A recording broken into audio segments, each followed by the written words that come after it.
எல்லாருக்கும் வணக்கம். ஒரு கிச்சன் அப்படின்னா எப்படி இருக்கணும்? ஒரு கிச்சனுக்கு என்னென்ன பொருட்கள் தேவை? அப்படிங்கிறதெல்லாம் இந்த வீடியோவில் நம்ம பார்க்க போகிறோம். ஒவ்வொருத்தரோட வீட்லேயும் கிச்சன் அப்படிங்கிறது ரொம்ப ரொம்ப முக்கியமான ஒரு இடம். வேலைக்கு போகிற பெண்களை விடுங்க, வீட்டில் இருக்கக்கூடிய பெண்கள் வந்து அதிகமாக டைம் ஸ்பெண்ட் பண்ணுற இடம்னு பார்த்தோன்னா கிச்சனாக தான் இருக்கும். நாள் முழுக்க கிச்சன்லேயே நின்று ஃபுல்லாக கிச்சன் வேலைகளே செய்கிறவங்க கூட இருப்பாங்க. அப்படி நம்ம அதிக நேரம் செலவழிக்கக்கூடிய அந்த கிச்சன் வந்து நமக்கு பிடிச்ச மாதிரி இருந்துச்சுன்னா மட்டும்தான் நம்மளால் அதில் மன நிறைவாக நின்று சமைக்க முடியும்.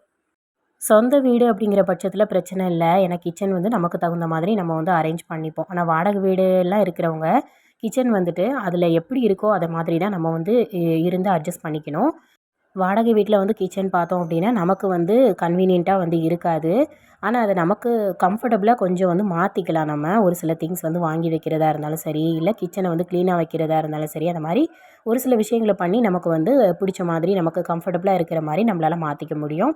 முக்கியமாக வந்து பார்த்தோன்னா கிச்சனை வந்து க்ளீனாக வச்சுருக்கிறது ரொம்ப ரொம்ப முக்கியம். கண்டிப்பாக எல்லாருமே நம்ம வந்து க்ளீனாக தான் வச்சுருப்போம். இருந்தாலும் ஒரு சில தவறுகள் வந்து நம்ம செய்வோம். அதெல்லாம் வந்து சரி பண்ணிக்கிட்டோம் அப்படின்னாலே எப்போதுமே நம்ம கிச்சன் வந்து க்ளீனாக இருக்கும். கிச்சனில் வந்து முக்கியமாக பார்த்தோம்னா எண்ணெய் பசை வந்து அதிகமாக படியும். ஏன்னா நம்ம சமையல் செய்யக்கூடிய இடம் வந்து பார்த்தோன்னா அதிகமாக வந்துட்டு எண்ணெய் வந்து தெறிக்கிற மாதிரி இடமா தானே இருக்கும். அந்த டைல்ஸ்லையாக இருக்கட்டும், அடுப்புலையாக இருக்கட்டும், அந்த மாதிரி எண்ணெய் வந்து அதிகமாக வந்து படக்கூடிய இடமா இருக்கும். அந்த எண்ணெயெல்லாம் வந்து நல்லா வந்து அடிக்கடி க்ளீன் பண்ணிடுறது ரொம்ப ரொம்ப முக்கியம். ஏன்னா எண்ணெய் பசை இருந்துகிட்டே இருந்துச்சு அப்படின்னா அது ரொம்ப அழுக்கான மாதிரி ஆகிடும். நமக்கு மொத்தமாக க்ளீன் பண்ணும்போது கஷ்டமாக இருக்கும். அதனால் எப்போவுமே வந்து கிச்சனை அந்த ஷாம்பு தண்ணியோ இல்லை சோப்பு கலந்த தண்ணியோ அந்த மாதிரி வச்சுட்டு அப்பப்போ வந்து க்ளீன் பண்ணி விட்டுட்டிங்க அப்படின்னா அந்த எண்ணெய் பசை ஃபுல்லாகவே போய் நல்லா கிச்சன் வந்து ரொம்ப க்ளீனாக இருக்கும். அடுப்பும் வந்து பார்க்குறதுக்கு ரொம்ப க்ளீனாக இருக்கும். அதே மாதிரி அடுப்புக்கு பின்னாடி சைடில் அந்த டைல்ஸ் மாதிரி கொடுத்துருப்பாங்க இல்லையா, அந்த டைல்ஸையுமே வந்துட்டு அதுலேயுமே எண்ணெய் பசை அப்படிங்கிறது இருக்கும். அதையுமே நம்ம சோப்பு தண்ணி இல்லை ஷாம்பு தண்ணி ஏதாவது வச்சு க்ளீன் பண்ணிட்டோம் அப்படின்னா நல்லா எண்ணெய் பசை வந்து போயிடும். அடுத்ததாக பார்த்தோன்னா கிச்சனில் இருக்கக்கூடிய பொருட்கள்.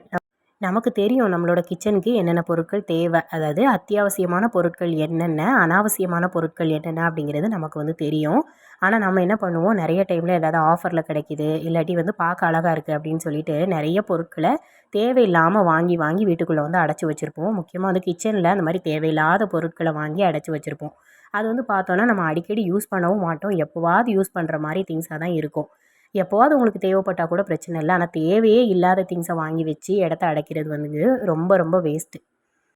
முதல்ல நம்ம கிச்சன் வந்து சின்னதாக இருக்குது, இல்லை பெரிய கிச்சனாகவே இருந்தாலுமே நிறைய திங்ஸ் வச்சு நீங்கள் அடைச்சி வச்சுருக்கீங்க அப்படின்னா தேவையில்லாத பொருட்கள் என்னென்ன அப்படின்னு சொல்லிட்டு ஃபஸ்ட்டு வந்து எடுத்து வைங்க. அது வந்து தேவையே இல்லை, உங்களுக்கு வேண்டவே வேண்டாம், இல்லை பழசாயிடுச்சு அப்படிங்கிற மாதிரி இருக்குன்னா அதை வந்து தூக்கி போட்டுருங்க. அப்படி வந்து உங்களுக்கு தேவைப்படக்கூடிய பொருள் தான், ஆனால் இப்போ வந்து நான் யூஸ் பண்ணல, அடிக்கடி யூஸ் பண்ணுற மாதிரி இல்லை, எப்போவாவது நான் யூஸ் பண்ணிப்பேன், இல்லை கெஸ்ட் யாராவது வந்தாங்கன்னா நான் யூஸ் பண்ணிப்பேன் அப்படிங்கிற மாதிரி பொருட்கள் இருக்கும் பார்த்தீங்களா, அதை மட்டும் வந்து எடுத்து ஒரு பெரிய பாக்ஸோ இல்லை ஏதாவது ட்ரம் அந்த மாதிரி இருந்துச்சுன்னா அதுக்குள்ளே போட்டு மேலே தூக்கி வைக்கிற மாதிரி இருந்தால் வச்சுருங்க. இல்லாட்டி கிச்சன்லேயோ இல்லை வெளிலேயோ ஏதாவது ஓரமாக இடம் இருந்துச்சுன்னா அதில் தூக்கி வச்சுக்கலாம். அதை விட்டுட்டு நம்ம அதை வந்து நம்ம கிச்சனுக்குள்ளேயே போட்டிருந்து எப்போவும் யூஸ் பண்ணுற பாத்திரங்களுக்குள்ளேயே போட்டு போட்டு வச்சுருந்தோம் அப்படின்னா அதை மெயின்டைன் பண்ணுறதுக்கு நமக்கு ரொம்ப கஷ்டமாக இருக்கும். அடிக்கடி நம்ம அதை எடுத்து க்ளீன் பண்ணுற மாதிரி இருக்கும். அது மட்டும் இல்லாமல் அது இடத்த அடைச்சிட்டே இருக்கிற மாதிரி இருக்கும். நம்ம அடிக்கடி யூஸ் பண்ணுற திங்ஸை வைக்கிறதுக்கு இடம் இல்லாத மாதிரி இருக்கும். அதனால் நீங்கள் எப்போவாவது யூஸ் பண்ணுற மாதிரி பொருட்கள் இருக்கும் பார்த்தீங்களா, அதை முதல்ல எடுத்து எதுலையாவது போட்டு மேலே வந்து வச்சுருங்க. சொந்த வீடோ வாடகை வீடோ நம்ம வந்துட்டு யூஸ் பண்ணுற திங்ஸை மட்டும் நம்ம வச்சுக்கிட்டோம் அப்படின்னா போதும். தேவையில்லாத பொருட்கள் வாங்கி இடத்தையும் சரி நம்மளோட பணத்தையும் வேஸ்ட் ஆக்காமல் நம்ம எந்த திங்ஸ் வந்து தேவையோ அதை மட்டும் வாங்கி யூஸ் பண்ணுறது ரொம்ப நல்லது. மசாலா பொருட்கள்லாம் போட்டு வைக்கிறதுக்குமே டப்பாலாம் வந்து யூஸ் பண்ணுவோம் இல்லையா, அதெல்லாம் வந்து பார்த்தோன்னா ஆன்லைனில் அந்த மாதிரிலாம் நிறைய ஐட்டம்ஸ் வந்து கிடைக்கிது. ஆனால் அந்த மாதிரிலாம் கூட யூஸ் பண்ணாமல் நம்ம ஆல்ரெடி ஏதாவது யூஸ் பண்ணிவிட்டு வேஸ்ட்டுன்னு சொல்லி தூக்கி போடுவோம் இல்லையா, அதாவது பிளாஸ்டிக் பாக்ஸ் அந்த மாதிரி பாக்ஸை கூட யூஸ் பண்ணிக்கலாம். இது மூலமாக நம்மளோட பணத்தையும் மிச்சப்படுத்திக்கலாம். முக்கியமாக நீங்கள் வந்து ஆன்லைனில் திங்ஸ் எதுவும் வாங்குறீங்க அப்படின்னா கொஞ்சம் வந்து யோசித்து பார்த்து வந்து வாங்கலாம். ஏன்னா ஆன்லைனில் வந்து பார்த்தோன்னா எல்லாமே வந்து ரொம்ப அட்ராக்டிவான திங்ஸாக தான் இருக்கும். எதுவுமே வந்து பார்த்த உடனே நமக்கு வாங்கிடுற மாதிரி தான் வந்து இருக்கும். அந்த மாதிரி வந்து நம்ம வாங்காமல் நம்ம வீட்டுக்கு என்ன தேவையோ, கிச்சனுக்கு என்ன தேவையோ அதை வந்து பார்த்து வாங்கினாலே போதும். அதுவே வந்து கிச்சனில் ஷெல்ஃபெல்லாம் இருக்குது அப்படின்னா, முக்கியமாக ஏதாவது திங்ஸ் எதுவும் நீங்கள் வைக்கிறீங்க அப்படின்னா ஷெல்ஃப்லேயே வந்து வச்சுக்கோங்க. கீழே அப்படின்னு சொல்லி எந்த திங்ஸும் வைக்காதீங்க. ஏதாவது நம்ம பொருட்களை வந்து கீழே வச்சோம் அப்படின்னாலே பார்க்குறதுக்கு ஒரு மாதிரி தான் இருக்கும். நம்ம வந்து ஷெல்ஃப் இருக்குது, ஷெல்ஃபில் வச்சுட்டோம், இல்லை கவுண்டர் டாப்பில் வைக்க இடம் இருக்குது, அந்த மாதிரி வச்சிட்டோம் அப்படின்னா நமக்கு வந்து கிச்சனும் பார்க்குறதுக்கு ரொம்ப நீட்டாக அழகாக இருக்கும். கீழே நம்ம எந்த திங்ஸும் வைக்காமல் இருந்தாலே பார்க்க ரொம்ப நீட்டாக இருக்கும். அடுத்ததாக கிச்சனை நீட்டாக வைக்கணும் அப்படின்னு நினச்சிங்கன்னா குப்பைகள் வந்து சேருது அப்படின்னா அதை அப்படியே அப்பப்போ வந்து கிளியர் பண்ணிடுங்க. குப்பைகளை வந்து வீட்டுக்குள்ளே வச்சுட்டு இருந்தோம் அப்படின்னாலே கிச்சன் வந்து பார்க்க நீட்டாக இருக்காது. என்ன குப்பை சேர்ந்தாலுமே அதை அப்பப்போ வந்து கிளியர் பண்ணிடுங்க. இல்லாட்டி நீங்கள் வந்து டஸ்ட்பின் வைக்கிறீங்க வீட்டுக்குள்ளே அப்படின்னாலுமே அதை வந்து முக்கியமாக கிச்சனில் வச்சு வந்து யூஸ் பண்ணாதீங்க. கிச்சனில் வந்துட்டு நீங்கள் ஏதாவது கவரில் ஒரு சின்ன பாக்ஸில் வந்துட்டு குப்பைகளை போட்டுட்டு சமையல் முடிச்சதுக்கப்புறம் அந்த குப்பையை எடுத்துகிட்டு கொண்டு வெளியில் வந்து போட்டுறது ரொம்ப நல்லது. வெளியில் நீங்கள் டஸ்ட்பின் வச்சுக்கோங்க. வெளியில் வச்சு போட்டுட்டீங்க அப்படின்னா நல்லாயிருக்கும்.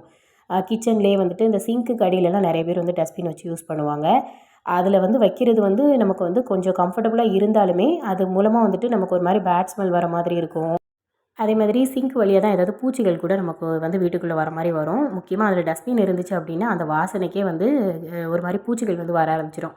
அதனால் நீங்கள் வந்து ஒரு சின்ன பாக்ஸ் வந்து கிச்சனில் வந்து வச்சுக்கோங்க. அதுக்குள்ளே வந்து குப்பையெல்லாம் வந்து சேர்த்து போட்டுட்டு டஸ்ட்பினை வந்து வெளியில் வச்சு யூஸ் பண்ணுங்கள். வீட்டுக்கு வெளியில் அந்த மாதிரி இல்லை வேறு ஏதாவது ரூமில் வச்சு கூட யூஸ் பண்ணிக்கோங்க. அந்த மாதிரி வைக்கிறப்போ நமக்கு வந்து எந்த ஒரு வாடையும் வராமல் இருக்கும். கிச்சனும் வந்து பார்க்க நீட்டாக இருக்கும்.